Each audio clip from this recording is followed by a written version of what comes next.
왕 아합의 아들 요람 제5년에 여호사밧이 유다의 왕이었을 때에 유다의 왕 여호사밧의 아들 여호람이 왕이 되니라. 여호람이 왕이 될 때에 나이가 32세라. 예루살렘에서 8년 동안 통치하니라. 그가 이스라엘 왕들의 길을 가서 아합의 집과 같이 하였으니 이는 아합의 딸이 그의 아내가 되었습니다. 그가 여호와 보시기에 악을 행하였으나 여호와께서 그의 종 다윗을 위하여 유다 멸하기를 즐겨하지 아니하셨으니 이는 그와 그의 자손에게 항상 등불을 주겠다고 말씀하셨음이더라. 여호람 때에 에돔이 유다의 손에서 배반하여 자기 위에 왕을 세운 고로 여호람이 모든 병거를 거느리고 사일로 갔더니 밤에 일어나 자기를 예워싼 에돔 사람과 그 병거의 장관들을 치니 이에 백성이 도망하여 각각 그들의 장막들로 돌아갔더라. 이와 같이 에돔이 유다의 수아에서 배반하였더니 오늘까지 그러하였으며 그때의 림나도 배반하였더라. 여호람의 남은 사적과 그가 행한 모든 일은 유대왕 역대 지략에 기록되지 아니하였느냐. 여호람이 그의 조상들과 함께 자매해 그의 조상들과 함께 다윗성에 장사되고 그의 아들 아하시아가 대신하여 왕이 되니라. 이스라엘의 왕 아합의 아들 요람 제12년에 유다 왕 여호람의 아들 아하시아가 왕이 되니 아하시아가 왕이 될 때의 나이가 22세라. 예루살렘에서 1년을 통치하니라. 그의 어머니의 이름은 아달랴라. 이스라엘 왕 오므리의 손녀이더라. 아하시아가 아합의 집 길로 행하여 아합의 집과 같이 여호와 보시기에 악을 행하였으니 그는 아합의 집의 사유가 되었음이라라. 그가 아합의 아들 요람과 함께 길랄 라못으로 가서 아람 왕 하사엘과 더불어 싸우더니 아람 사람들이 요람에게 부상을 입힌지라. 29절 다 함께 읽습니다. 요람 왕이 아람 왕 하사엘과 싸울 때에 라마에서 아람 사람에게 당한 부상을 치료하려 하여 이스라엘로 돌아왔더라. 유다의 왕 여호람의 아들 아하시아가 아합의 아들 요람을 보기 위하여 내려갔으니 이는 그에게 병이 생겼음이더라. 아멘. 오늘 우리가 읽은 말씀은 다시 이제 열왕기하가 왕들의 행적을 다시 면밀히 또 북이스라엘과 남유다의 관계 또 그 가운데에서 벌어진 또 어떤 국가 전체를 총괄하고 통치하는 그런 최고 통치권자의 악행으로 말미암아 벌어지는 사회 전반과 국가 전반에 있어서의 여러 안 좋은 여건들, 조건들, 결과들 그런 것들을 우리에게 잘 보여주고 있습니다. 오늘 우리가 읽은 본문 첫 절 16절에 이렇게 시작합니다. 이스라엘의 왕 아합의 아들 요람 제5년에 여호사밧이 유다의 왕이었을 때에 유다의 왕 여호사밧의 아들 여호람이 왕이 되니라. 이렇게 기록되어 있습니다. 이제 여호사밧이라는 왕, 유다의 남유다의 선한 왕이었죠. 하나님께서 심판하신다라는 이름을 가진 그 여호사밧 왕이 드디어 25년간의 통치를 마무리하고 이제 하나님의 부르심을 받고 그 아들이 남유다의 왕좌를 계승해서 이어가는 모습을 우리가 16절에서 살펴볼 수 있습니다. 그런데 17절에 이렇게 나타나 있습니다. 여호람이 왕이 될 때 나이가 32세라. 예루살렘에서 8년 동안 통치하니라. 이 부분이 우리에게 참 중요한 교훈을 우리에게 또 가르쳐 줍니다. 무엇인가를 암시하고 있는 것이죠. 자, 우리가 잘 아는 것처럼 북이스라엘의 왕권은 아주 자주 바뀌었습니다. 반란이 일어나기도 하고 암살이 일어나기도 하고 또 전장에서 전사를 하기도 하고, 그래서 북이스라엘의 어떤 정치적인 상황은 굉장히 혼란했고 굉장히 안정적이지가 않았습니다. 그래서 왕이 수시로 바뀌는 그러한 체제였다고 한다면 남유다는 상대적으로 안정적이었습니다. 그래서 한 왕이 오랜 기간 통치하는 그런 북이스라엘과 남유다의 어떤 왕정 통치의 역사가 굉장히 상반된 그런 부분들을 우리가 알 수가 있는데요. 특별히 지금 이 17절에서 여호사밧의 아들 여호람이 32세의 왕이 됐는데 8년을 통치했다. 이 부분에서 우리는 무엇을 알 수 있는가? 이 여호람 왕이 하나님이 기뻐하시는 선한 왕이 아니었음을 암시하고 있다는 겁니다. 유다는 기본적으로 10년 이상, 20년 이상, 아사왕 같은 경우에 40년 이상 이렇게 통치를 했음에도 불구하고 이 왕은 지금 8년의 통치 기간을 성경은 기록하고 있다는 겁니다. 이것을 통해서 우리는 무엇을 알 수 있는가? 바로 이 여호람이 하나님 보시기에 기뻐하는 그런 왕이 아니었음을 우리는 여기서 발견해낼 수가 있는 것이죠. 18절에 이렇게 나타나 있습니다. 그가 이스라엘 왕들의 길을 가서 아합의 집과 같이 하였으니 이는 아합의 딸이 그의 아내가 되었습니다.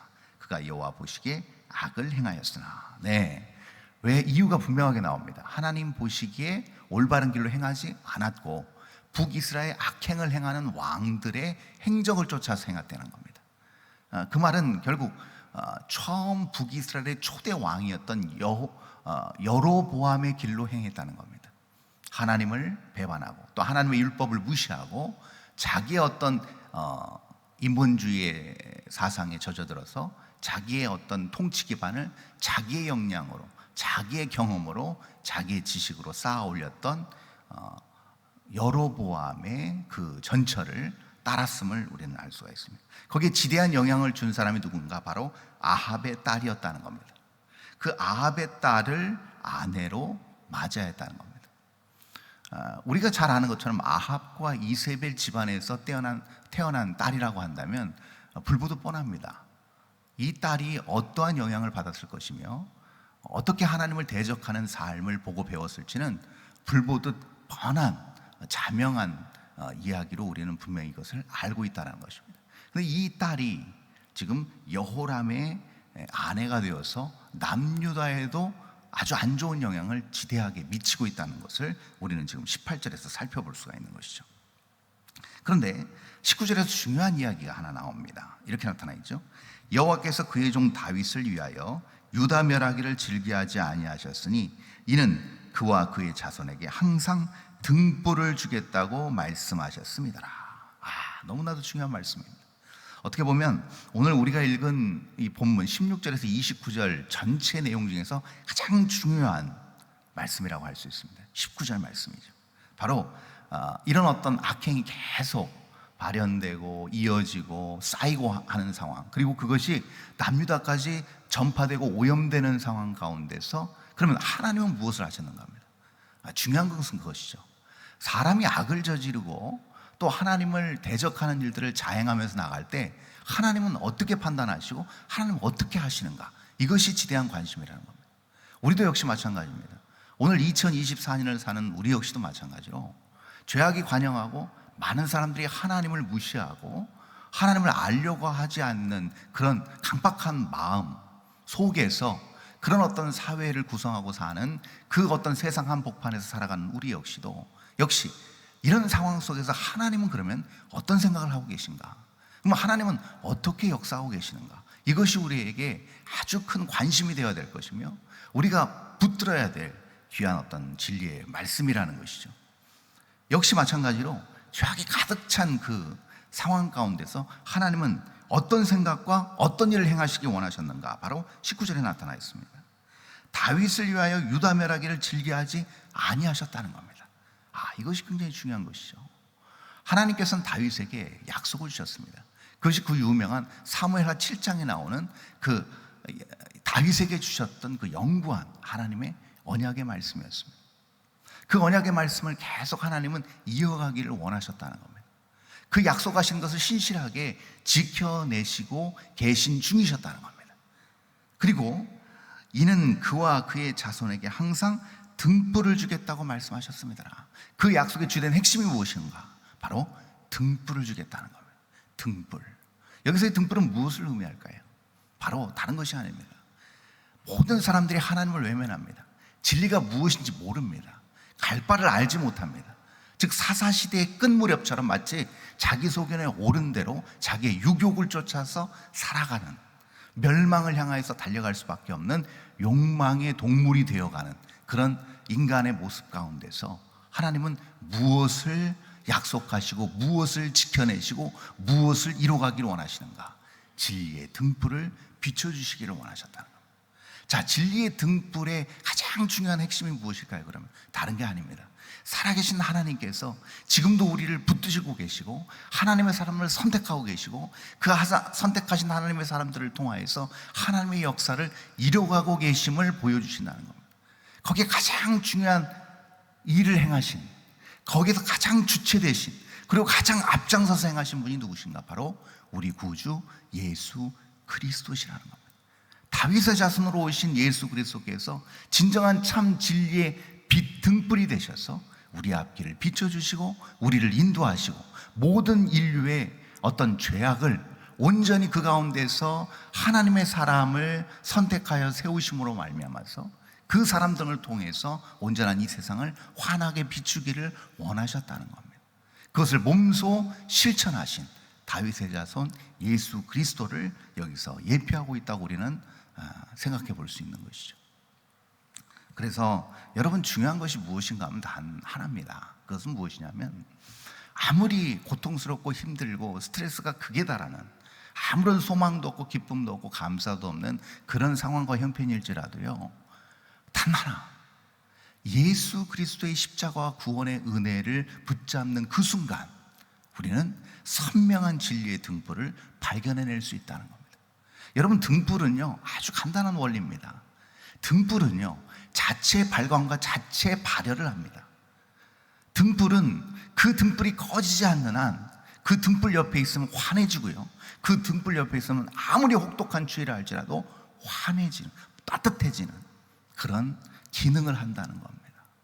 그래서 등불 아주 중요한 역할을 하는데요, 역시 우리의 가정과 우리의 삶의 모든 영역에서 예수 그리스도의 중심적인 삶으로 우리의 삶을 드리고 예수 그리스도와 동행하는 삶을 살아갈 때 우리 주변이 그렇게 따뜻해지고 환해지는 놀라운 은혜의 역사를 우리가 경험하게 되고 그 놀라운 회복의 역사에 우리도 동참하게 된다는 겁니다.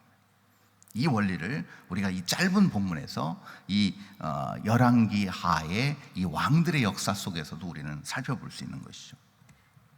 자, 이제 이러한 하나님의 역사가 면면이 이어지고 있는 가운데서 역사가 계속 진행이 되는데요, 20절 보니까 이렇게 나타나 있죠. 여호람 때에 에돔이 유다의 손에서 배반하여 자기의 왕을 세운 거로. 21절, 여호람이 모든 병거를 거느리고 사일로 갔더니 밤에 일어나 자기를 에워싼 에돔 사람과 그 병거의 장관들을 치니 이에 백성이 도망하여 각각 그들의 장막들로 돌아갔더라. 이와 같이 에돔이 유다의 수하에서 배반하였더니 오늘까지 그러하였으며 그때 림나도 배반하였더라. 네, 나오고 있습니다.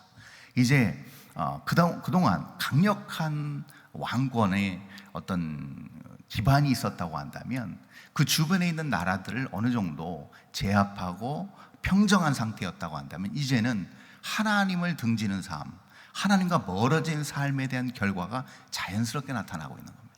여러분, 이것이 하나님의 심판일 수도 있지만요, 어떻게 보면 자연스러운 현상일 수 있습니다. 여러분, 그래서 우리가 알 수 있는 게 무엇이냐면 하나님을 모르는 사람, 하나님을 대적하는 사람, 하나님을 알지 못하는 사람이 형통한다, 마치 형통한 것처럼 보일 수 있습니다. 마치 복을 누리는 것처럼 보일 수 있습니다. 그러나 그렇지 않다라는 것을 우리는 알 수가 있습니다. 왜냐면요, 우리는 알고 있습니다. 우리 눈에 보이는 것이 다가 아니라는 사실을 알고 있습니다. 그것이 영구히 지속되지도 않을 뿐만 아니라 그것을 누리는 삶의 이면이 결코 행복하지 않을 수 있다는 겁니다. 그렇지 않겠습니까, 여러분? 아무리 일확천금을 가진 사람이라 할지라도, 모든 사람들이 다 올라가고 싶은 그 자리에 우뚝 올라선 사람이라 할지라도 그 사람의 이면이 행복하다라는 공식은 성립되지 않을 수 있습니다. 언제든지 불행할 수 있고 힘들 수 있고 불안해할 수 있고 염려와 근심의 걱정에 매여 살 수 있는 그런 상황에 놓여질 수 있다는 겁니다. 그럼 중요한 것은 무엇인가? 진정으로 우리가 행복과 만족과 기쁨과 감사를 누릴 수 있는 유일한 방법은 무엇인가? 다른 게 아니라는 것이죠. 바로 등불을 붙잡고 다시금 그 모든 상황 속에서도 나를 이끌어 주심으로 피할 길을 내시고 살 길을 내시고 구원의 길을 열어주시는 하나님 아버지의 손길, 그 날개 아래 거할 때입니다. 무엇인가 대단한 걸 누리지 못해도, 무엇인가 사람들한테 어떤 인정을 받지 못한다 하더라도, 정말 힘든 상황 가운데서 문제와 여건과 아픔과 고난 한복판에서 사면초가의 상황 가운데서 한 길을 열어주시고 그 길을 통해서 나를 또 구원하시고 이끄시고 붙드시고 힘을 주시는 하나님을 만나는 그 자리가 바로 감사의 자리, 은혜의 자리, 기쁨이 넘치는 자리가 될 수 있다는 겁니다. 이것을 우리가 발견해야 된다는 것이죠. 그러나 하나님과 점점 멀어졌을 때 그 길은 온데간데 없고 찾을 수 없는 행방이 묘연한 길이 될 수밖에 없다라는 겁니다. 그럼 자명한 원리가 하나 우리에게 붙잡히는 것이 있습니다. 어떤 상황 속에서 그러면 우리는 무엇을 붙잡아야 되는가? 하나님께서 인도하신 진리의 등불을 붙잡아야 된다. 오늘 우리가 이렇게 새벽 미명에 피곤한 몸을 이끌고 이 자리에 나온 이유도 분명한 겁니다. 그것은 오늘 월요일 한 날을 어떻게 우리가 진리의 등불을 붙잡고 이 삭막하고 죄악이 관영한 이 세상 가운데서 어떻게 진리의 빛을 우리가 붙잡고 살아가야 될지를 발견하고 알고 그 힘을 우리가 받기 위해서입니다. 그러기 위해서 우리가 이 자리에 있는 것이죠. 결국은 23절에 보니까 여호람의 남은 사적과 그가 행한 모든 일은 유대왕 역대지략에 기록되지 아니하였느냐. 24절 여호람이 그의 조상들과 함께 자매 그의 조상들과 함께 다윗성에 장사되고 그의 아들 아하시아가 대신하여 왕이 되니라. 네, 그 짧은 치세 10년도 되지 않은 짧은 치세를 마무리한 여호람, 그리고 그 아들 아하시아가 대신하여 왕이 됩니다. 그런데 그 아하시아가 좋은 왕이었으면 상관없는데 그렇지 않음을 우리는 또 알 수가 있는 것이 25절에 보니까 이스라엘 왕 아합의 아들 요람 제 12년에 유다 왕 여호람의 아들 아하시아가 왕이 되니 아하시아가 왕이 될 때의 나이가 22세라 예루살렘에서 1년을 통치하니라. 그 이유가 나오죠. 그의 어머니의 이름은 아달랴라 이스라엘 왕 오므리의 손녀이더라. 역시 아하시아 역시도 결국은 이 아합의 집안과 깊은 연관이 있음을 우리는 알 수가 있습니다. 이것을 통해서 우리는 알 수 있는 게 무엇인가? 예루살렘에서 1년밖에 통치하지 못한 아하시아의 연약한 모습, 악한 모습을 우리는 여기서 또 발견해낼 수가 있는 것이죠. 27절에 보니까 아하시아가 아합의 집 길로 행하여 아합의 집과 같이 여호와 보시기에 악을 행하였으니 그는 아합의 집의 사위가 되었음이라라. 이렇게 기록되어 있습니다. 그러므로 이 악한 일들이 계속 쌓이고 반복되는 것을 볼 수가 있습니다.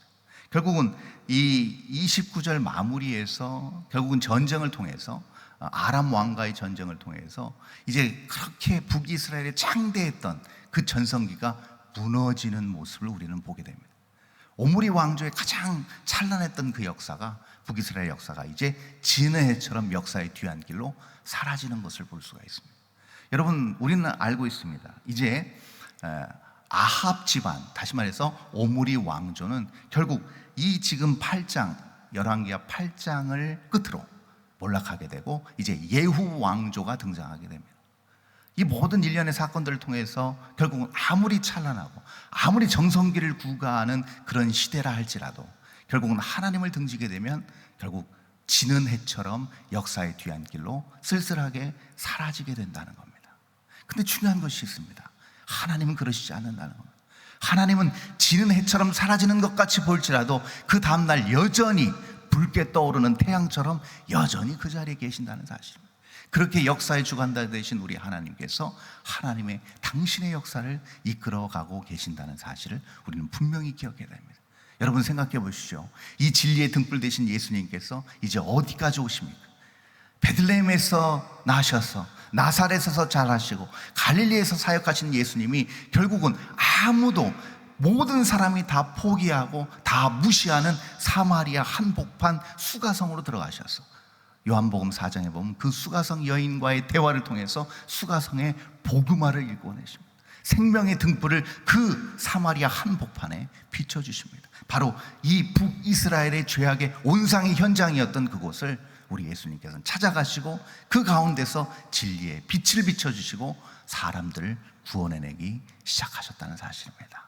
오늘 이 말씀을 붙잡고 우리 다시금 우리가 발딛고 있는 우리의 가정, 우리의 직장, 우리가 속한 모든 영역이 우리를 통하여 진리의 등불로 아무리 죄악이 관영하고 소망이 없는 그 땅이라 할지라도 하나님의 뜻 가운데서 환하게 비춰지는 회복의 역사, 기쁨의 역사, 감사의 역사가 솟구쳐 오르는 놀라운 회복의 장이 나타날 수 있는 복되고 귀한 우리의 시간, 우리의 장소가 될 수 있기를 주님의 이름으로 간절히 축복합니다.